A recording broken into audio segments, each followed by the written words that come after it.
On croit souvent la buse sur les hauteurs du Val d'Anivier. De là-haut, elle rit de la piètre vie des animaux rampants. C'est pourtant elle qui vit le plus souvent Dame la Mort dans ses œuvres, et elle me conta un jour l'histoire de l'homme qui tenta de tromper la mort. Dans le temps vivait une famille très pauvre.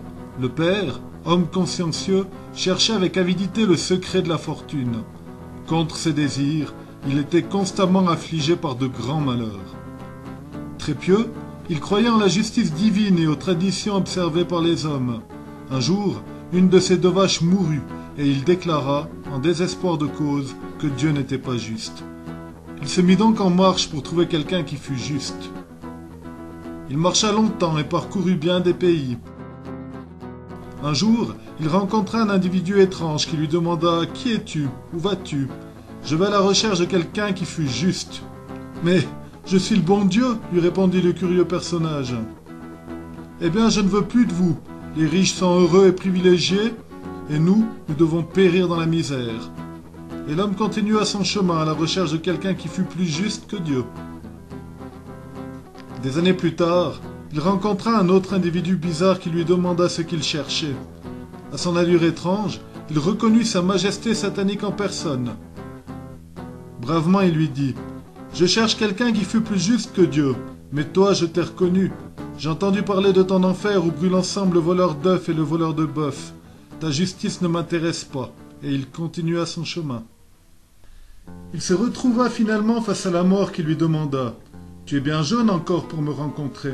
Que cherches-tu exactement ?»« Je cherche un individu qui soit vraiment juste. Plus juste que Dieu ou le diable, » lui répondit le brave homme. « Moi, je suis juste. Si Dieu décide du destin des hommes et de leur heure, je finis toujours par prendre tout le monde. Petits enfants ou vieillards, riches ou pauvres, hommes, animaux ou plantes, je les fauche tous. Crois-moi, ma justice est égale pour tous. Et je vais te dire le moyen de devenir riche. Il te faut devenir le meilleur médecin du monde. »« Mais comment devenir médecin ?» lui répondit l'homme. « Je suis trop vieux.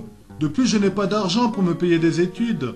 Seuls les enfants de riches peuvent se le permettre. »« C'est tout simple, » répliqua Dame la Mort. « Nous sommes maintenant amis, et tu me verras partout où je serai.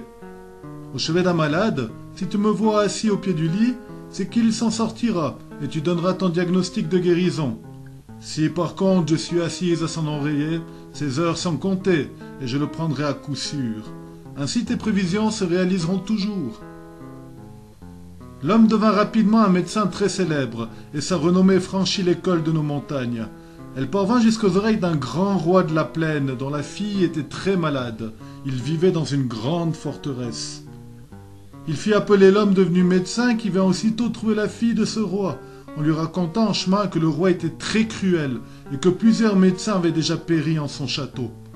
Le premier médecin royal fut décapité parce qu'il avait administré à la jeune fille une purge d'estomac qui, bien loin de la guérir, empira son état. Le deuxième avait diagnostiqué une simple diarrhée et pensait voir la jeune fille se rétablir en 5 jours. Il administra des tisanes d'Edelweiss, mais augmenta trop les doses. L'estomac de la royale enfant gonfla jusqu'à l'extrême. Le troisième, on l'exécuta pour avoir promis la mort de la princesse dans les 2 jours, et cela il y a plus de 2 mois. Il menaça le brave homme devenu médecin. Sa patience à bout, il le ferait écorcher vif si lui aussi était incapable de guérir la jeune princesse. Arrivé au chevet de la jeune fille, l'homme fit semblant de l'ausculter, mais il vit surtout son ami la mort assise au pied du lit. Il rassura le roi et fit semblant de soigner la princesse avec de mystérieuses plantes. La mort l'épargna évidemment. Le roi combla le docteur de cadeaux et de richesses. Il put rentrer au pays fortune faite et vécut de nombreuses années avec sa femme, ses 2 enfants et un troupeau de plus de 20 vaches. Déjà vieux, il tomba malade et dut s'aliter. Un matin au réveil, il constata que sa vieille amie la mort était assise près de son oreiller. Il expliqua alors toute l'affaire à sa femme et lui dit qu'il risquait certainement de mourir. Sa femme lui conseilla de tromper la faucheuse en posant sa tête au pied de son lit et ses pieds sur l'oreiller. Mais l'homme constata après plusieurs essais que son ami la mort le suivait toujours et se posait toujours auprès de sa tête. Il lui demanda « Mort, mon ami, ne peux-tu pas m'épargner, moi ?»« Non, lui répondit-elle, je suis juste, tu devrais le savoir. » Ainsi l'homme mourut à son heure, comme tout le monde, au moment fixé par le destin.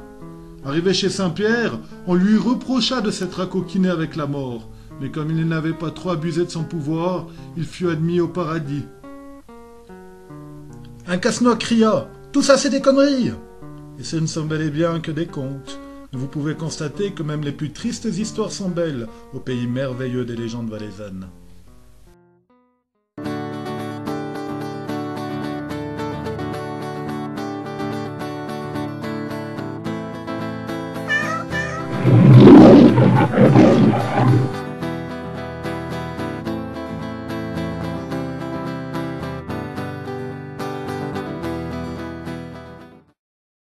Tu crois pas, mais tu crois pas.